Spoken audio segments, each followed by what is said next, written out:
សម្រាប់ថ្ងៃទី2ខែមេសានេះត្រូវជាថ្ងៃមមីភ្លើងយ៉ាងឆ្នាំដែលល្អប្រសើរមានឆ្នាំមមែចហើយនឹងខាលនិងអ្នកដែលត្រូវការធាតុភ្លើងក៏ល្អប្រសើរផងដែរយើងឃើញថាធាតុភ្លើងមកទាំងរិស័យមេឃហើយនិងរិស័យដីចំពោះឆ្នាំដែលគួរតែមានការប្រុងប្រយ័ត្នបង្ការការពារមានឆ្នាំជូតធាតុមាសវ័យ67ឆ្នាំនិងជូតធាតុទឹកវ័យ55ឆ្នាំទិសដែលយើងគួរតែប្រុងប្រយ័ត្នក្នុងករណីយើងចង់ជួសជុលស្វាដំបុកគ្រឹះមានទិសខាងជើងហើយនិងជើងឈៀងកើតចំពោះតារាសាស្ត្រល្អចូលមកក្នុងទិសខាងត្បូងឈៀងខាងលិចយើងអាចអង្គុយប្រើប្រាស់បានពេញមួយថ្ងៃក្នុងករណីយើងចង់ចាប់លាបឬក៏បន្ទោះលាបយើងអាចដាក់ទឹកមានចលនាយ៉ាងតិច60លីត្រនៅអង្សាខាងត្បូងឈៀងខាងលិច240អង្សាម៉ោងដែលធ្វើទៅល្អប្រសើរចន្លោះពីម៉ោង11ទៅម៉ោង1ថ្ងៃត្រង់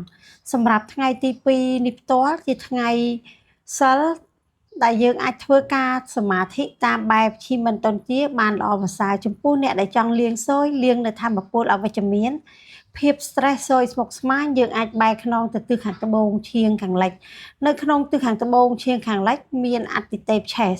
សម្រាប់អ្នកដែលចង់បានលាភសំណាងងាយតាក់ទងទៅនឹងអាជីពទ្រព្យសម្បត្តិការងារយើងអាចបែរខ្នងទៅទិស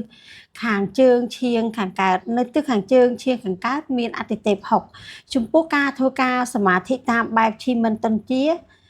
គឺជាការមួយដែលយើងធ្វើចិត្តឲ្យស្ងប់រកទីតាំងនិងទិសដែលបានកំណត់